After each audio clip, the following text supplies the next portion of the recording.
महाराष्ट्राचा।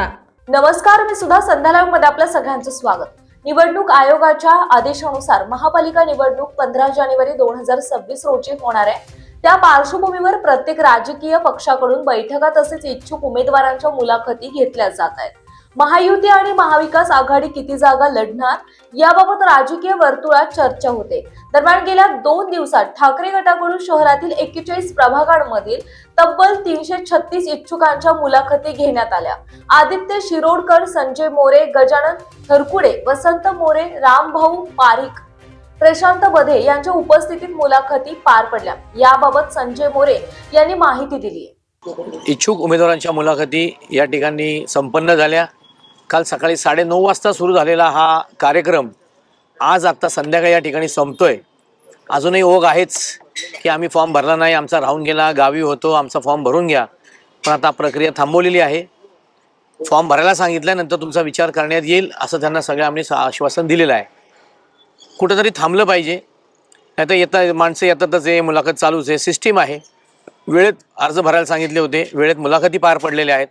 अतिशय उल्हासित वातावरणामध्ये मुलाखती झाल्या। वाजत गाजत पदाधिकारी, कार्यकर्ते, इच्छुक उमेदवार या ठिकाणी आले, फटाके वाजवले, झेंडे घेऊन आले, बॅनर घेऊन आले। इतकं उत्साह होता या उमेदवारांमध्ये इच्छुकांच्या की आम्हाला आता उमेदवारी मिळाली, आम्ही प्रचाराला सुरू केलेला आहे।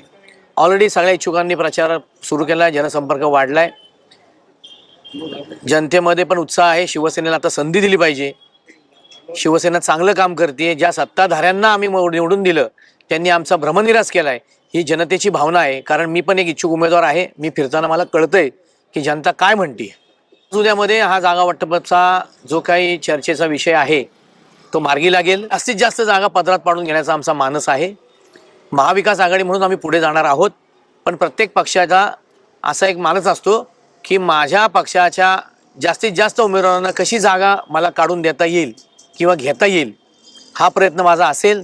त्या दृष्टीनं चर्चा चालू आहे, जागांची ओढाताण सुरू असते। प्रत्येक पक्षाला आपला पक्ष मोठा व्हावा, आम्हाला जास्त जागा आमच्या पदरात पडाव्यात, ही इच्छा प्रत्येकाची असते। त्या दृष्टीनं आमची पण आहे आणि तसं आम्ही पुढे चाललो आहोत। तुमच्याकडे एक माजी नगरसेवक दुसऱ्या पक्षातून आले, आमच्यातले 2 पदाधिकारी गेले, म्हणजे कोणी उमेदवारच नाही असं नाही, अनेक त्या गटामध्ये इच्छुक आहेत। SC गटामध्ये आमच्याकडे आणखीन 3 उमेदवार आहेत।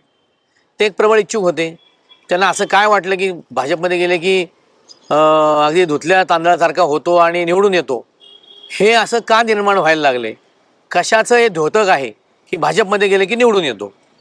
हे लवकरच त्यांनाही कळेल की आपण भाजपमध्ये गेल्यामुळे आपलं उमेदवारी फायनल आहे की नाही हा अजून प्रश्न आहे। झगडावं लागतंय। आमच्याकडनं 5 नगरसेवक गेले, त्यातलं फक्त एकाला नगरसेवकाला उमेदवारी कन्फर्म आहे, दुसरा अजून उमेदवारीला झगडतोय, तिसऱ्यांना तर डायरेक्ट नाही म्हणून सांगितलं 3 लोकांना।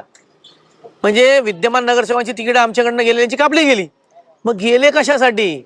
सुखासुखी तर नगरसेवक होते, 5 वर्ष कार्यकाळ संपन्न झाला, 2 वर्ष तुम्ही प्रशासकामध्ये चांगला निधी मिळत होतात, मग 1 वर्षात तुम्हाला तिकडे जाऊन काय मिळालं हे कधी जाहीर केलं?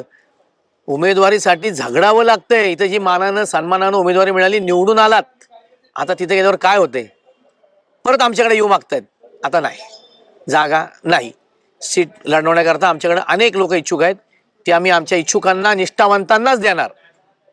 आता तिकडे गेले, पस्तावतायत, आम्ही का गेलो, उगाच गेलो, चूक झाली, चूक ती चूक, चुकीला माफी नाही। ताज्या आणि महत्त्वपूर्ण बातम्या पाहण्यासाठी आजच आमच्या संध्या लाईव्ह न्यूज चॅनलला YouTubeवर सबस्क्राईब करा आणि बेल आयकॉन प्रेस करा।